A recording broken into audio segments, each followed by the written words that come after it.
and welcome back to Activity Quest, the podcast that's packed with stuff to do. In today's episode, we're transporting ourselves back in time to the Second World War.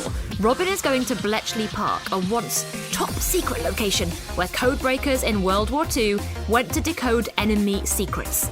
Plus, we've dug out some recipes used in the war during rationing, and we'll be putting them to the taste test. My name is Bex, and every episode of Activity Quest starts off with a presenter doing something awesome. So have you ever thought you'd make a good codebreaker? Because today Robyn is at Bletchley Park, where during the Second World War, Alan Turing and other secret agents decoded enemy secrets. During the war, the Germans sent coded messages to each other with information on where they might attack next. So people at Bletchley Park had to try and decode the messages to find out if they could protect the British and Allied forces and help bring the war to an end. Experts have suggested that the Bletchley Park codebreakers may have shortened the war by as much as 2 years. Robyn is at Bletchley Park exploring their new exhibition, The Intelligence Factory, to find out more about the codebreakers. Now, this is in Milton Keynes, not far from London actually, and it is huge. That is my first impression. It is huge. There's so much going on here. But we're going to catch up with Erica, who's going to tell us a little bit more.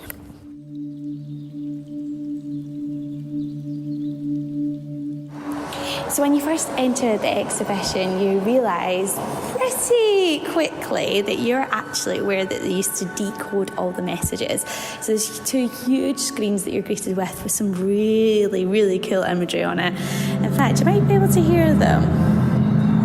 Now, on these screens, there is actual World War II footage. Can you hear the planes going above me? Wow.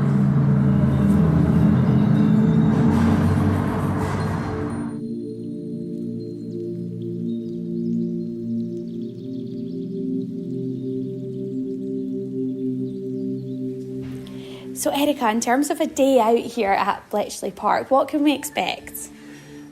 From when you first come in through admissions, you buy your ticket and they'll send you through the barriers, and there are around 10 main exhibitions, permanent exhibitions that you can see, and those are different sizes, going from a small gallery area to room after room after room, like our new exhibition, The Intelligence Factory, which takes around half an hour to get through.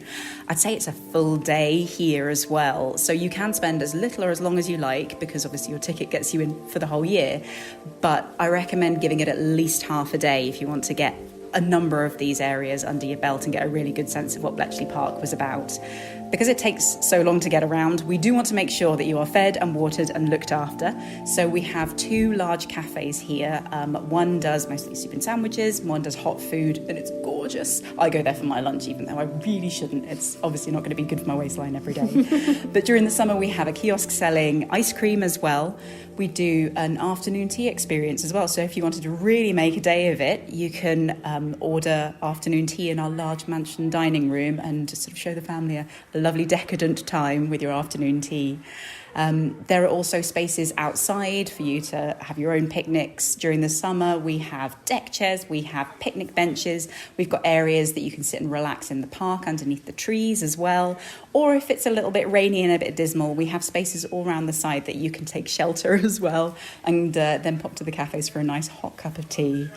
We've got absolutely loads of loos on site, including accessible loos and baby changing areas, and all the areas on site are wheelchair and buggy accessible. We have no stairs that mean you can't get up to a certain area in our exhibitions, so everywhere in that way is physically accessible. So Erica, we are currently in the exhibition and we have this really cool big room with a huge projector.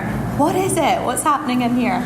In the showcases that are right in front of you, there are some survivors of World War II paperwork, actual code-breaking documents with enemy messages written on them, and some notes that Bletchley Park's codebreakers wrote about how they decoded them. And what we can see on the wall ahead of you is big pictures of enemy ships being blown up and tanks and soldiers. And we're making the connection between these two things. So what you can actually see on these documents, although they're in a lot of gobbledygook because they're in code, are the information information that the Bletchley Park codebreakers used in order to help the commanders in those places win the war. So where we have a document that shows information about a submarine's route, for example, that was deciphered by Bletchley Park codebreakers and the information sent to the commanders in the field. And the film that you can see on the wall is that actual enemy action happening where a bombardment of a harbour happened, and yet the codebreakers found out in time that this was happening, so the fleet managed to escape and survive to fight another day. Or where there was an enemy submarine wolf pack descending on a convoy which was bringing really necessary supplies from America to the UK, and this attack was about to happen, but codebreakers worked it out from a message, again sent out the information, and the convoy survived and didn't get attacked that day. And so we wanted to show people coming in the real effect that somebody just sitting in an office working on a bit of paper, scratching their head and struggling with a puzzle, what kind of impact that can actually have out there on the front line. Huge impact, and it's really nice to see it like translated. Mm-hmm. So what we can see in here is that actual code that happened. Yeah, you'll see all throughout the exhibition pieces of paper or bits of document or archive or photographs of these as well, of real things from World War II with code, with enemy codes and ciphers on them, and with real decoding notes as well. Wow, that is so cool. Well, let's get going then. Head on through.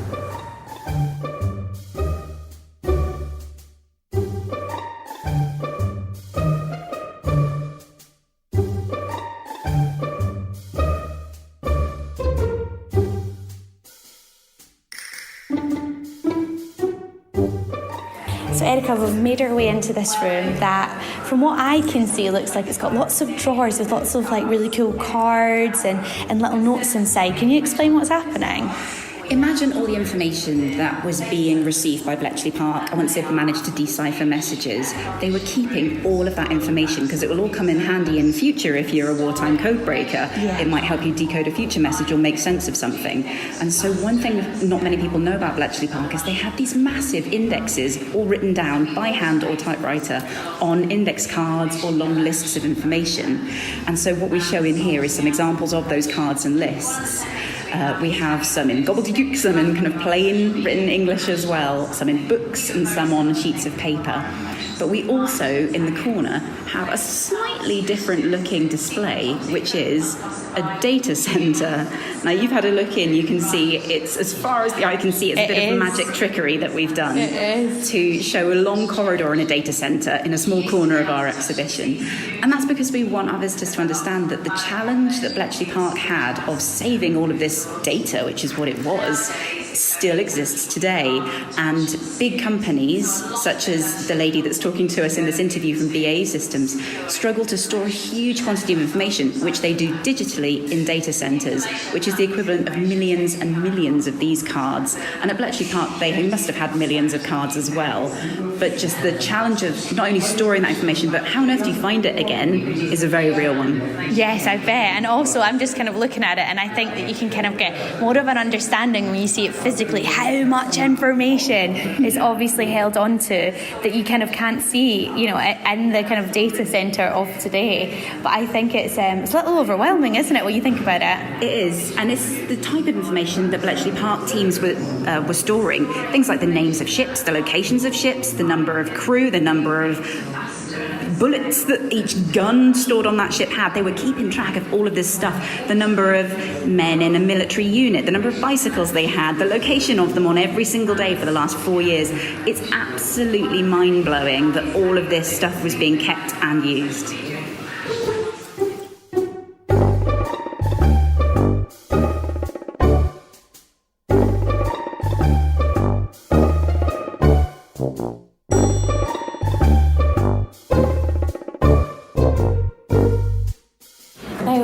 Favourite things that I saw and noticed as I worked through the exhibition is there's these sections on the wall called memories, and basically it is those people that are still alive today that have told us about the memories that they have when they worked here at Bletchley Park. So you can actually have a little listen to them through a really cool old phone. Yeah, it has a wire. Can you believe it? After that, you've got the bottom boards going over events and all that, and you know, they used to real big boys in the other service we used to leave. So as we've carried on through the exhibition, Erica, I come to a wall with a huge map on it, and it looks to me like it's interactive. What's happening here?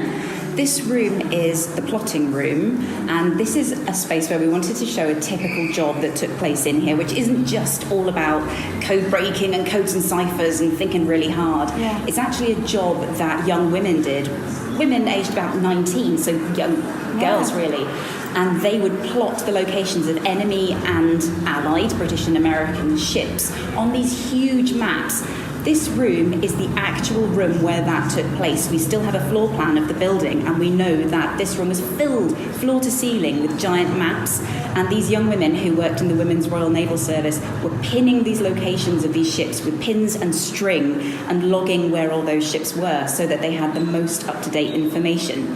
The interactive map that you can see is our attempt to let people have a go at pinning some of those locations onto a map. We obviously can't have sharp pins and strings for our visitors, but this is the next best thing where we're asking you to try and find the coordinates that you're given some information about an enemy location, and you find those coordinates on the map and you pin the right ship into the right place on that map. That is so cool. And also as well, I feel like those young women would have loved this technology, right? Yeah, I think so. And also, it's a pretty boring job that they did. I can't lie. Not everything at Bletchley Park was glamorous and codes.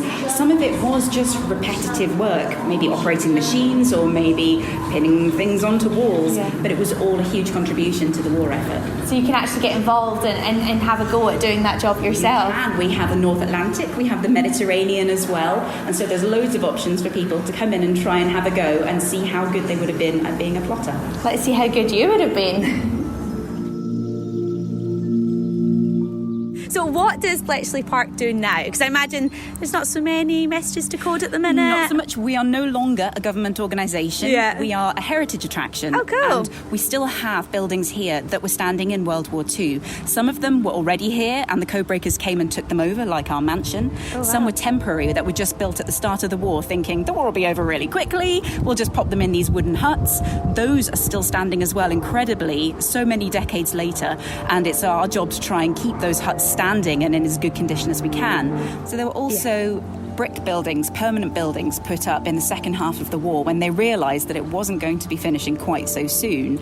And these buildings were huge. The workforce grew and grew. And so from a few hundred people here in 1939, the workforce by 1945 at the end of the war had grown to nearly 9,000 people working 24 hours a day on shifts, almost like a factory. Wow. And so our new exhibition here we've called The Intelligence Factory, and it tells that story of how the site grew and grew into a big intelligence producing organisation. So we've obviously heard about all the exciting things there is to do here, but if we do want to come along, where can we find the tickets? I would say go to our website, www.bletchleypark.org.uk. That's got information about ticket prices, and you can buy your tickets online as well. You can find out a bit more about what we've got going on here. Our events, we're always running things like half-term activities and family activities, trails. We've got online events as well, and it gives you the most up-to-date information about our exhibitions and all the news about what's going on at Bletchley Park. Oh, what an amazing visit! If you want to head to Bletchley Park or go on any activity quest, just tell us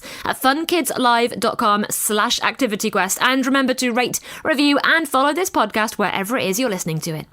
Now, did you know of nearly 10,000 people working at Bletchley Park in 1945, 75% were women, and few were older than 24. Women were also involved in the war on the home front, including feeding their families while the men were at war on rations. Due to shortages of food caused by the war, rations were introduced. So every member of the public was issued with a ration book.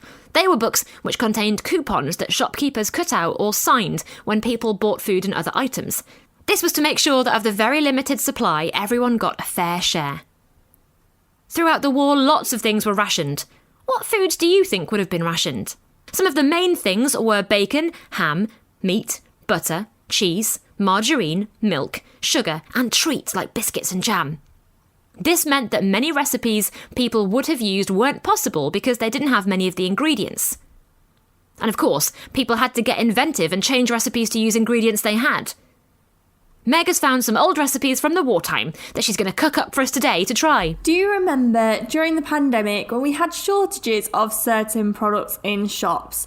Remember when we couldn't get flour or maybe tinned tomatoes? There was different shortages throughout the pandemic. Now, during the war, they had a similar ordeal. Food that would normally be imported was being stopped by the German forces to try and put pressure on Britain. So one of the things that the government introduced was rations, which meant that everybody got their fair share of the small amount of luxury goods that were hard to get, such as butter, sugar and eggs. This meant things like cakes and sweet treats were going to be really difficult to make. But luckily, some inventive women came up with recipes that were using other products that were in less short supply. Now, I'm going to try 2 recipes today. These were actually used during the Second World War. People made these because they stopped using certain products that were very hard to get. So the first thing that I'm going to make is a potato scone. So a scone normally be with like jam and cream, and it'd be made with eggs and butter and a lot of sugar and flour. This recipe only uses 4 tablespoons of self-raising flour, so a lot less flour than a normal recipe, 1 teaspoon of baking powder, half a teaspoon of salt, 1 tablespoon of margarine or cooking fat, and sometimes during the war when they would really struggle to get margarine, they might use something like lard, which we don't typically cook with but was easier to get when there were shortages, and then 4 tablespoons of mashed potato. So you've drained it, then you've mashed it with nothing at all. No butter, no margarine, no milk. Remember, we are really short on those ingredients in the war. So the big thing here is that we're using half potato and half flour, which is a bit different, but potatoes are really easy to get. So you mix together the flour, the baking powder and the salt, and then rub in your margarine, and then add the mashed potato until it's light and creamy, and then form a soft dough. You can add a little bit of milk, or in times when milk was really hard to get, you could also add a tiny bit of water. Then press it into a round, slice it into 6, roll those 6 into balls and brush with a little bit of milk on the top. And then you want to bake it in the oven for 20 to 30 minutes until golden brown. So this is for our potato scones. So while our potato scones are cooking, I'm going to start another interesting recipe. So this is called carrot fudge. I've got to be honest, I've never thought what my fudge is missing is carrots. And when I looked at the ingredients for this, I thought, well, this doesn't like fudge at all. If you're making a normal fudge, you'd use vanilla, sugar and butter, and maybe a little bit of something like treacle or syrup. This uses 140 grams of carrots, which I have already pre-grated, 100 ml of orange juice. Now, sometimes orange juice would be hard to get. So when orange juice is hard to get, they'd use orange squash, orange cordial. So you can use 100 ml of orange juice for this, or you can use 30 ml of orange squash. You need 140 ml of water, or if you're using the squash, then you want to use 200 ml of water, and 1 tablespoon of agar flakes or a gelatin leaf. This is what makes jelly-like. So I'm looking at this recipe. They used it in the World War. I've never made this before.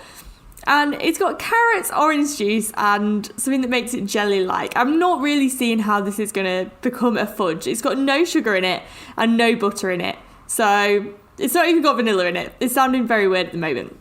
So the recipe says I need to put the carrots and the water in a small saucepan and then cook gently for 10 minutes. So I'm just going to stir that on the hob for 10 minutes.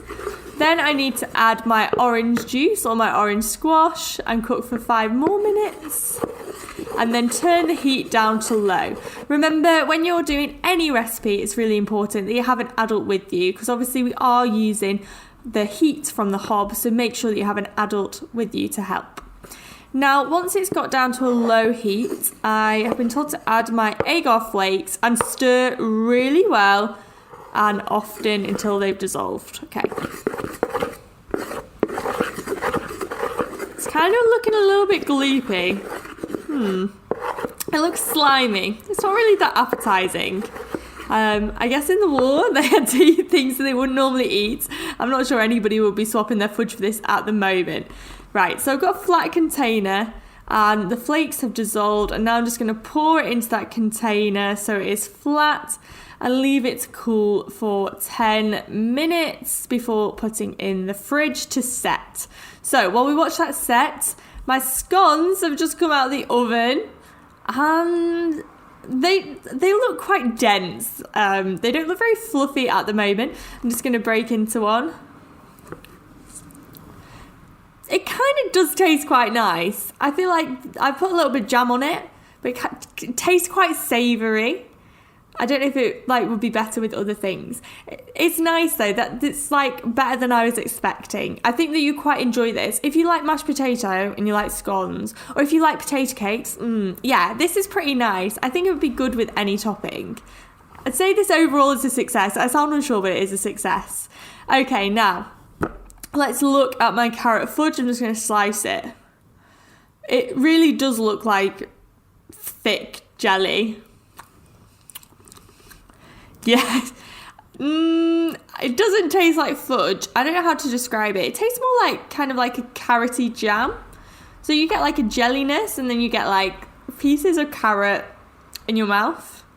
I guess if you like carrots and jam, maybe. I think I would call this carrot jam. I feel like this might taste better on toast. So, in my opinion, it is success for the wartime potato scones. However, I wouldn't be making the carrot jam again. It's not even carrot jam. I wouldn't be making the carrot jelly fudge thing again. Interesting. How do you fancy trying some of this carrot fudge then, Bex? I think the word fudge is a bit misleading there. It's more like carrot jelly. I'm going to be honest, not my cup of tea. I think I'll stick to a bar of chocolate. Unfortunately, chocolate was rationed.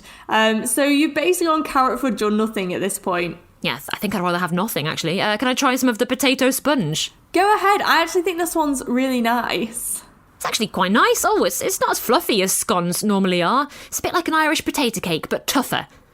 Weird, but I don't mind it, actually. Yeah, I think a lot of people would have had them with gravy too. I saw in the comments some people who had lived through the war were saying that they ate these with gravy as well as with things like jam, because jam wasn't always available. So they're kind of like a dumpling, right? They're kind of like a cross between a dumpling, a scone and a pancake.